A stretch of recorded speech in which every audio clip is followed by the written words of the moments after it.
Assalamualaikum dan salam sejahtera. Nama diberi Ali Hassan bin Nordin. Nombor pelajar 2021 263 218 merupakan pelajar UiTM Shah Alam di bawah Fakulti Computer Science dan Matematik. Di sini saya akan berkongsikan sedikit sebanyak berkenaan research yang telah saya dapat mengenai kehidupan setelah kematian menurut ajaran agama Buddha untuk subjek CTU 552 Falsafah dan Isu Semasa yang dibimbing oleh Ustaz Muhammad Noazri bin Muhammad Zaini. Okey, baiklah. Kita akan teruskan dengan pengenalan dulu. Okey. Pada hakikatnya, kematian itu sama dengan kelahiran seperti dua perkara yang berbeza, iaitu sebab dan akibat. Kematian merupakan akibat dari kelahiran dan kematian juga merupakan penyebab dari kelahiran. Menurut ajaran Buddha, mati juga bukan merupakan perjalanan yang menyeramkan dan bukan merupakan hukuman bagi manusia yang hidup. Mati proses yang wajar untuk menggantikan badan yang sudah lapuk. Oleh itu, manusia tidak perlu takut menghadapi kematian. Maksudnya di sini, mati hanya merupakan penggantian badan. Seperti orang yang bertukar pakaian disebabkan pakaian yang digunakan itu sudah rosak atau lusuh. Mati merupakan proses perpindahan manusia dari alam yang satu ke alam yang lain. Maksudnya, dengan adanya kematian tersebut, manusia akan dilahirkan kembali di alam yang lain. Alam yang berbeza dengan alam yang ditempatkan sebelumnya. Begitu pula kalau ia akan dilahirkan kembali, maka alam itu tidak sama dengan alam yang sekarang ni lah. Okay, seterusnya kita pergi ke kelahiran semula. Apa itu kelahiran semula lah? Okay. Punapahava, yakni kelahiran semula, merujuk kepada kepercayaan bahawa seseorang akan dilahirkan kembali ke dunia ini selepas badan yang dihuninya mati meninggal dunia. Terdapat dua aliran fikiran kehidupan setelah kematian. Pertamanya, mereka yang mempercayai bahawa kesemua manusia akan dilahirkan kembali. Dan yang kedua pula, mereka yang mempercayai bahawa sesiapa yang melakukan banyak perbuatan yang baik akan mencapai nirvana, yakni kesedaran agung, dan akan berhenti kelahiran semula. Walau bagaimanapun, di alam-alam kehidupan yang lain, kehidupan semula adalah satu proses yang berterusan.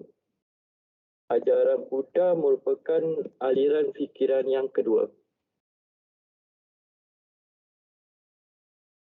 Terusnya kita akan lihat apa itu pengertian nirvana. Okay. Nirvana berasal dari kata ni dan vana.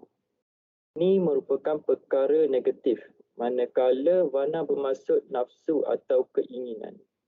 Disebut nirvana kerana terbebas dari nafsu yang vana, iaitu keinginan.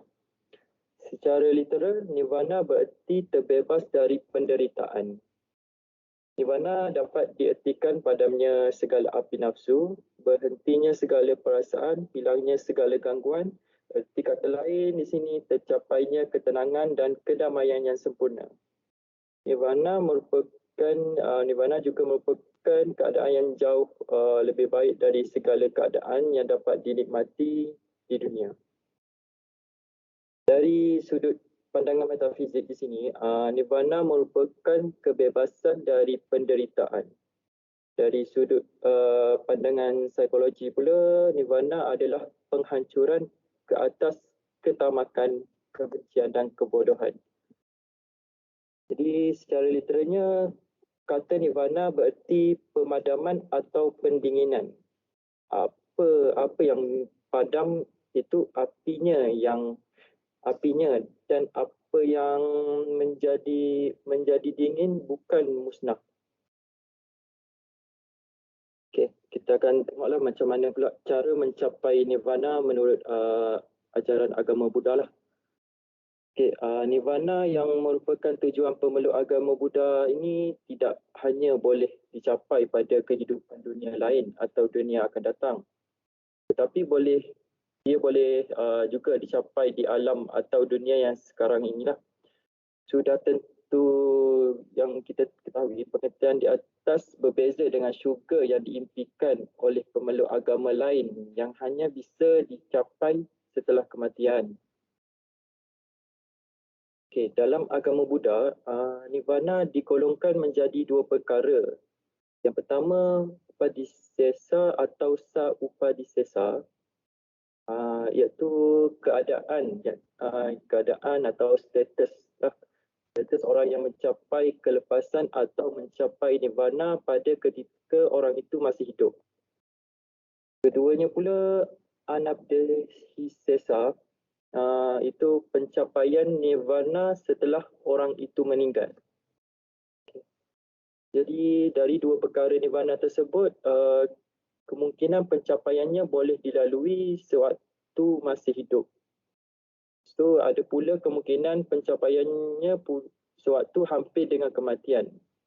Kerana maksudnya sini, okay, sambungan dari slide sebelum ni, terdapat 3 dasar utama ajaran agama Buddha. Okay. Pertama, sahda, iaitu keyakinan berdasarkan pengertian yang benar yang merupakan landasan pokok dalam agama Buddha. Yang keduanya, etika, iaitu penjelmaan dari imam atau keyakinan dalam bentuk perbuatan dalam ucapan yang benar. Yang ketiga pula, bakti atau ibadat, iaitu pelaksanaan dari sahda dan sila sebagai pemakai serana, iaitu parita lah dalam bahasa Buddha. Okay, sekarang kita lihat apakah asas-asas sadar menurut pada pandangan Buddha Mahayana lah. Okay, pertama, percaya terhadap Tuhan Yang Maha Esa. Yang kedua pula, percaya terhadap Triratna. Yang ketiga, percaya terhadap Buddha, Arabat, Bodhisattva dan Dewa. Keempat pula, percaya kepada hukum kesunyatan, yakni hukum abadi lah. Kelima, percaya kepada kitab suci. Dan terakhir, keenam, percaya kepada nirvana. Okay, baik. Jadi kesimpulannya di sini banyak perkara yang kita perolehi dari kefahaman ajaran agama Buddha tentang kehidupan selepas kematian serta hal-hal yang berkaitan dengan hal yang disebutkan menjadikan keyakinan atau kepercayaan bagi memeluk agama tersebut. Agama yakni agama Buddha. Oleh kerana telah menjadi keyakinan bagi pemeluk agama Buddha seperti yang dibentangkan, maka selama hidup di dunia ini mereka yang beragama Buddha cuba berusaha untuk memperbaiki karmanya dan berusaha menghilangkan karmanya sebaik mungkinlah agar mereka dapat mencapai keabadian dan tidak mengalami pembalasan. Okay, jadi setakat itu sajalah perkongsian dari research yang telah saya dapat.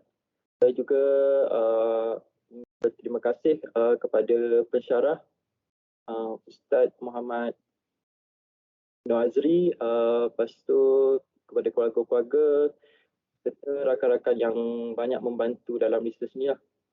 Jadi saya sudahi dengan terima kasih dan salam sampai jumpa.